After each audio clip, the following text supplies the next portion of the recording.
என் நெஞ்சில் குடியிருக்கும்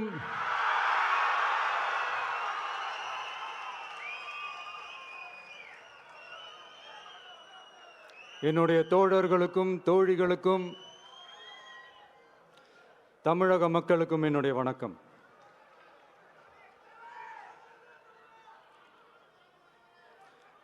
நம்ம குடும்ப உறவுகளை இழந்ததுனால சொல்ல முடியாத வேதனையிலும் வலியிலும் இவ்வளோ நாளாக இருந்தோம். அப்படிப்பட்ட அந்த சூழல்ல நம்ம சொந்தங்களின் மனம் பற்றி இருக்க வேண்டியது நம்மளுடைய கடமை. அதனால தான் அவங்களோட சேர்ந்து அமைதி காத்து வந்தோம். ஆனால் இப்படி அமைதி காத்து வந்த நேரத்தில் நம்மளை பற்றி வன்ம அரசியல் வலைகள்,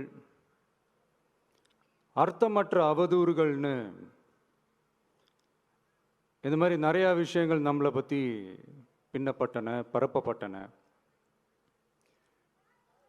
இது எல்லாமே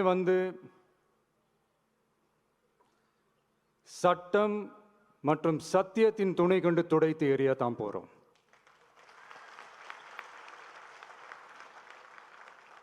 பட் அதுக்கு முன்னாடி தமிழக சட்டமன்றத்தில் நமக்கு எதிராக நிகழ்த்தப்பட்ட ஓர் உரைக்கு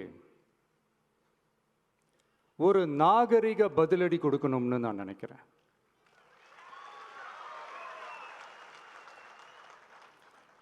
அரசியல் செய்ய விருப்பமில்லை, அரசியல் செய்ய விருப்பமில்லைன்னு அடிக்கடி சொல்ற முதல்வர் நம்மளை குறிப்பிட்டு பல்வேறு அவதூறுகளை பதிவு செய்வதன் வாயிலாக பெருந்தன்மையை பேரளவில் மட்டுமே பேசும் முதல்வர் 15/10/2025 அன்னைக்கு தமிழக சட்டமன்றத்தில் நமக்கு எதிராக பேசிய பேச்சில் எவ்வளவு வன்மத்தை கக்கியுள்ளார் என்பதையும்,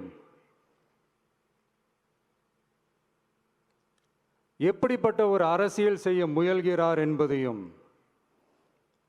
தமிழக மக்கள் உணராமலா இருப்பாங்க.